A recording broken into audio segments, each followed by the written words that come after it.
Keir Starmer's arriving at the White House today. He got into Washington late last night alongside David Lammy. We're going to talk now to Jeff Pogula, who's a reporter at Northwest Radio in Seattle. Jeff, very, very good morning. Welcome to Morning Glory. Thanks for joining us. Just wanted to ask you a bit about America's view of Keir Starmer, because Donald Trump has spent quite a lot of time, as has Elon Musk, in the last sort of few weeks since they've been in power, talking about what a terrible state Europe is in, and they're not wrong, by the way, in terms of some of the freedoms that have been curtailed, some of the reasons why people have been investigated by the police and that kind of stuff. Does anybody know who Keir Starmer is in America? Well, I think the short answer to that is no. It's Keir who, if you ask most Americans. But then I wouldn't put a lot of faith in most Americans in knowing who politicians are. If you ask your average person on the street, they couldn't tell you who their member of Congress is. Right. So political engagement, as I'm sure it is over in the UK as well, is severely lacking compared to those of us who cover it for a living. Right. No, I guess that's true. But he has had quite a sort of cavalcade of foreign leaders. I mean, he's had Emmanuel Macron this week already. He had the Polish Prime Minister in last week. He's already seen Giorgia Meloni, the president of Argentina, was at the inauguration. He's getting an awful lot done, and he's getting Vladimir Zelensky in on Friday. Yeah, I mean, this is nothing really unusual for a new president, although this is his second term, a non-consecutive term. Whenever there's a new person taking control of the White House, taking control of the American government, you usually see a lot of foreign dignitaries, foreign leaders coming in, paying their respects, because they all want to make friends with the new leader of the United States. They don't want to be on the bad side of American foreign policy.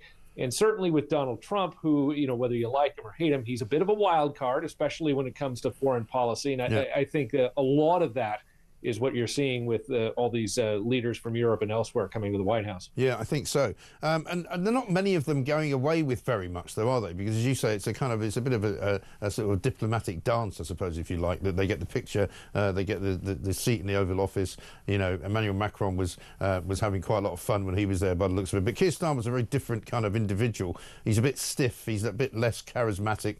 I don't know whether you've ever seen him operate before, but he's kind of awkward. I worry that Donald Trump's going to probably be quite nice to him, but be a bit patronising, maybe. Well, keep in mind, too, that regardless of who he may be talking to, whatever Donald Trump does is for an American audience. Yeah. He never is really more in his element than when he's holding one of those big rallies. So everything he does is designed to cultivate that image, whether it's the businessman, whether it's the president, whether it's the deal maker. And I think a lot of this has to do with economic issues. A lot of these meetings, certainly, President Trump has threatened tariffs on a lot of countries, certainly for you guys over in the UK, for our closest neighbors in Canada, who is their biggest trading partner. Yeah. I think that's issue number one for most of these world leaders that are coming to Washington. Right. He's also issued a bit of a clarion call, has he not, for some wealthy people to come and live in the US, a gold visa card program he's talking about. Let's have a look at this. It's sort of a green card plus, and it's a path to citizenship. We're going to call it the gold card. And I think it's going to be very treasured. I think it's going to do very well. And we're going to start selling, hopefully, in about 2 weeks. Now, just so you understand, if we sell 1 million, right, 1 million, that's $5 trillion, 5 trillion. If we sell 10 million, which is possible, 10 million highly productive people coming in, or people that we're going to make productive, they'll be young, but they're talented, like a talented athlete, that's $50 trillion. That means our debt is totally paid off, and we have $15 trillion above that. And now I don't know that we're going to sell that many. Maybe we won't sell many at all, but I think we're going to sell a lot.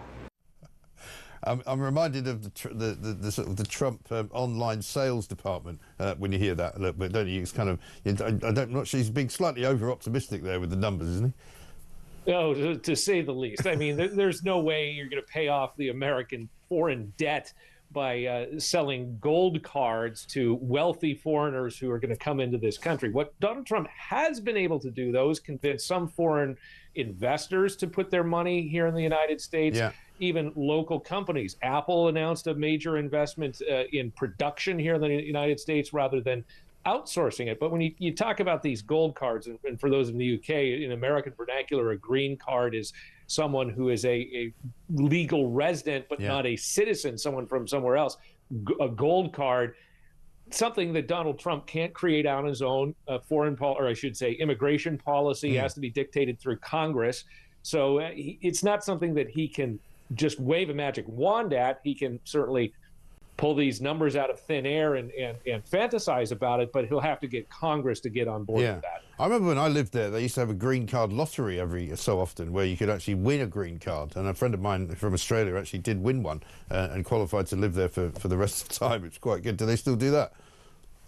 I've not been in immigration circles, in that's not my area of expertise, but it wouldn't surprise me. But everything with how immigration has changed since Donald Trump has taken office on January 20th, everything's up in the air. Yeah, absolutely right. Well, listen, I look forward to hearing from you again. Joe, thank you very much. And Jeff, sorry, I should say. Jeff Pogula there, reporter for Northwest Radio, Seattle in Washington, talking to us about how pretty much nobody knows who Keir Starmer is in America, which is hardly surprising. In fact, there's probably quite a few people in this country who don't know who he is either.